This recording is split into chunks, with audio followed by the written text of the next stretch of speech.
آج میں آپ کے سامنے صحیح روایات کے ذریعے سے خراسان اور ایران کے بارے میں بتانا چاہوں گا کہ سرکار رسالت مآب صلی اللہ علیہ وآلہ وسلم نے ایران کی کیا اہمیت بیان کی، ایران کے بارے میں کیا پیشن گوئی کی ہے، کیا بتایا ہے۔ کچھ روایات تو وہ ہیں کہ جو آپ کے سامنے صحیح مسلم سے میں نے پیش کی تھی، کہ جس میں سلمان فارسی رضی اللہ عنہ کی قوم یعنی فارس کی تعریف کی ہے۔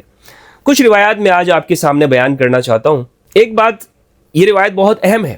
اس دفعہ آپ نے دیکھا کہ رمضان کے اندر ہی یہ حملے شروع ہوئے ہیں۔ رمضان بہت اہم ہے، کیوں؟ اس لیے کہ کتاب الفتن میں نعیم بن حماد کی جو ہے اس میں ابو ہریرہ رضی اللہ عنہ سے روایت فرماتے ہیں کہ رمضان کے اندر ایک بہت بڑی نشانی ظاہر ہوگی، تکون آیۃ فی شہر رمضان ثم تظہر عصابۃ فی شوال، کہ رمضان کے اندر ایک بہت بڑی نشانی ظاہر ہوگی اور پھر شوال میں اس کے بعد ایک جماعت نکلے گی۔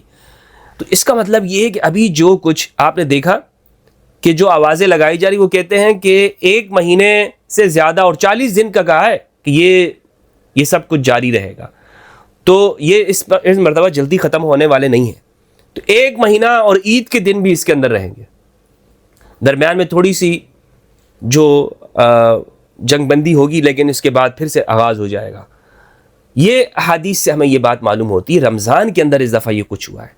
کیوں؟ اس لیے کہ وہ طاقت وہ دینی اخلاق کو بالکل نہیں مانتی ہے۔ وہ اس وقت میں جتنی بھی جو اخلاقیات ہے دنیا کی، اس کو پیروں تلے روننا چاہتے ہیں، تاکہ وہ جو برائی کی طاقت ہے اس کا جلدی جلدی لوگوں کے سامنے آ جائے۔